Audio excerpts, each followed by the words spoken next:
Samantha Ruth ప్రభు ఎక్కడున్నారు, ప్రస్తుతం ఆమె ఏం చేస్తున్నారు అనే విషయం ఇప్పుడు సోషల్ మీడియాలో ఆసక్తికరంగా మారింది. ఇటీవల సమంత ప్రెగ్నెన్సీకి సంబంధించిన వార్తలు వైరల్ అవుతున్న విషయం తెలిసిందే. అయితే ఈ సమయంలో ఆమె ఇండియాలో లేకపోవడం మరింత చర్చకు దారితీసింది. ఇటీవల సమంత నటించిన మా ఇంటి బంగారం సినిమా 100 కోట్ల వసూళ్ల మార్కందుకున్న సందర్భంగా ఆమె భర్త రాజ్ నిడిమోరు ఓ ప్రత్యేక వీడియోను షేర్ చేశారు.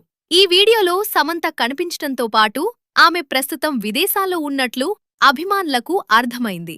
దీంతో సమంత డెలివరీ కోసమే విదేశాలకు వెళ్లారని కొన్ని వార్తలు సోషల్ మీడియాలో ప్రచారమయ్యాయి. అయితే ఆ వార్తల్లో నిజం లేదని తెలుస్తోంది. సమంత, రాజ్ నిడిమోరు కలిసి ప్రత్యేకమైన వెకేషన్ కోసం విదేశాలకు వెళ్లారు. దీనినే ప్రెగ్నెన్సీ సమయంలో భార్యాభర్తలు కలిసి వెళ్లే ఈ ప్రత్యేక ట్రిప్ను బేబీ మూన్ అని పిలుస్తారు. సమంత, రాజ్ నిడిమోరు దంపతులు థాయిలాండ్లోని హువా హిన్ ప్రాంతానికి వెళ్లినట్లు తెలుస్తోంది. అక్కడున్న ప్రముఖ వెల్నెస్ రిసార్ట్లో వారు కొంత సమయం గడిపారని సమాచారం. ప్రకృతి అందాల మధ్య ప్రశాంతమైన వాతావరణంలో ఉన్న ఈ రిసార్ట్లో సమంత రిలాక్స్ అవుతూ కనిపించారు.